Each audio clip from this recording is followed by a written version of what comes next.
that right hip to drop down even more. There we go. As long as you're comfortable. So in the poses, if I see you just tilting a little, I'll just ask you to drop that left side. Or that right side a little bit more. Beautiful, guys. Very good. And it'll start just by using gravity and alignment, it'll start to rebalance those injuries. Anybody else have any injuries they want to share? Or is everybody else pretty good? I got 100, so it doesn't. Yeah, I know. Yeah, I have 150, so we can go into some more stories later.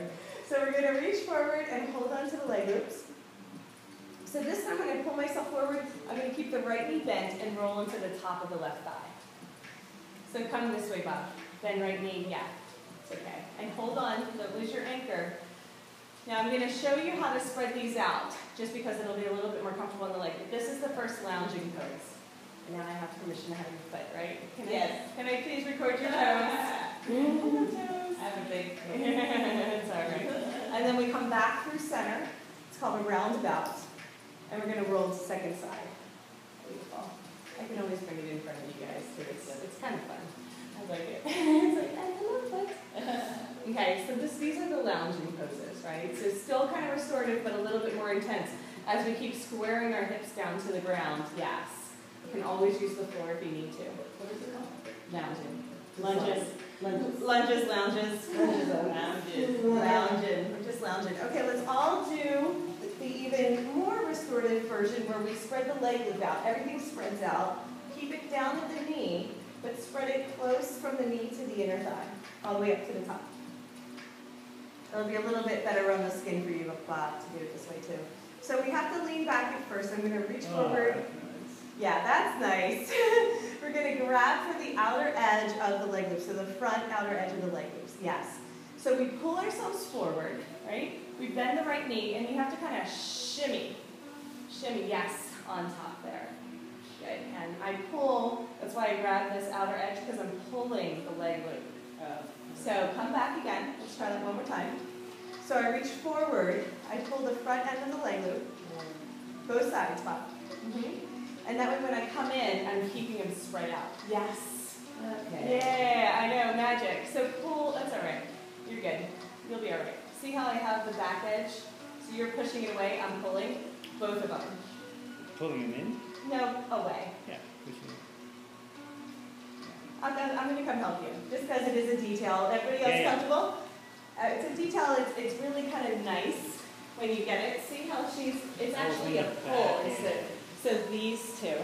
And then when you pull, it actually spreads it out a little bit more. Yeah, see? Then you can control the fabric just a little bit more. So that's why we want to get that front edge. Beautiful, guys. Isn't that nice? So the more intense version, obviously, is when it's bunched up. But a lot of people, particularly if they don't wear pants, will start complaining because it will irritate the surface of the skin. So let's go ahead and round it out to second side. Left knee bends, roll to the top of the right. And then I'm actually pulling. Yeah, there we go. Oh, that is beautiful. So we're just lounging. There's a whole other sequence that we go into from here called Dancing Shiva. Much more advanced sequence. Oh, that's a bag for you, by the way. Everybody gets a little aerial really play bag for your groceries to take home and hanging on the railing. One more time. Come back around. Lounge it out. So get comfortable with it, like you can rest your head, for example, right? Because we're just chilling for this sequence. So we get as relaxed as possible to allow the hips to open, because this is a big hip opener. So, round it out, come through center, bend the left knee, and then pull the leg loops away. Good, yeah. So you can actually hook your thumb and press your palm, so you're not using your fingers so much. Does that make sense? Yeah, like that. There you go. So now you're stretching the palm too. If your hand gets tired. Yeah, it's like starting to get moved. Yeah, shaking out. Okay, come back through center. Let's just bunch it up again. Come through chillaxin. And then add a little swagger. So press one knee down and then the other knee down. Sway from side to side. Really good, guys. Very nice. Very nice. So we always use this as a neutralizing pose. Okay, so this is number one. So number one has two parts. So that was lounging, and then it has a dash, and it says hammock stretch. So for the hammock stretch, I just use my foot. Try kicking the left leg loop down to the ankle. Just try it. If not, you can use your hands. Go. Let's do the other side. We can all mirror one another. So left leg loop, push it down with your right foot. So push the left leg loop down with the right foot. So just go the other way. Yeah, there you go. We'll mirror each other. And I'm trying to say it backwards too, so sometimes I mess it up. So go ahead and get that down to the ankle. Push it all the way down. Really good. Good. So now what we're going to do is take the right knee out. And what I like to do is thread it through. So you're going to stack the ankles. Yes.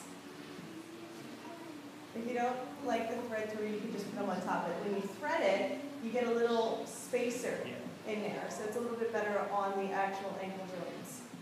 Okay, so this is called hammock pose. We push our hips up. Now we have a couple options with this freebie over here. I like to put it on like it's a t-shirt. So try putting it over both shoulders, underneath the arms, so it's kind of like a double hook. Oh, that's it. Oh, yeah. Yeah, so this is hammock. I know, everyone's like, oh yeah, this is the one. Perfect. Working for me. This is working. So we can let the arms go, or we can stay in our chillaxing arms, where we clasp the hands behind the head and clear out the elbows. But either way, we have two parts of the swing supporting the upper back, and then the lower body is just pretty much chilling. If your ankles get sore or tired, you can always switch. So you can always just unleash the threading and reloop it with the other ankle on top. So there's a couple different options here, you know? So if you feel like you need to adjust anything, you just let me know. What's great about doing this kind of small private training environment is you can ask questions and be interactive and let me know if you need something. So we're just chilling. With the whole day is going to be restorative. It feels good if I spread it out a bit. Yeah, you can do that in this pose since we have both the leg loop and the swing supporting it. Sometimes it'll bunch back up, but in this particular pose you can spread out the swing a little bit. You can just pull it down. We have to just make sure it's not twisted. Yeah. Sometimes it gets twisted behind the back. There you go. So yeah, usually I keep it in the upper back, but you can do that too. You can just get in. Let's all try it. You can pull it all the way down to your bum. Yeah. You're like, there it is. That's it. Nap time. Ah, that's it. Nap time, everyone. That's nice. You're like, I love this. Love that. No time, I'm staying. Okay, cool. And then I like to fishtail a little bit from side to side, so just try it. Keep engaging through the hips, so keep pushing the hips up slightly. And then just let your upper body sway. Beautiful, guys. Now just stay here. I'm going to walk you through some variations. I'm just going to do a little bit of adjusting with the video. You guys are fine. Yeah. I love your feet. I'm just going to pull it forward because I don't know if everybody else loves your feet as much as me.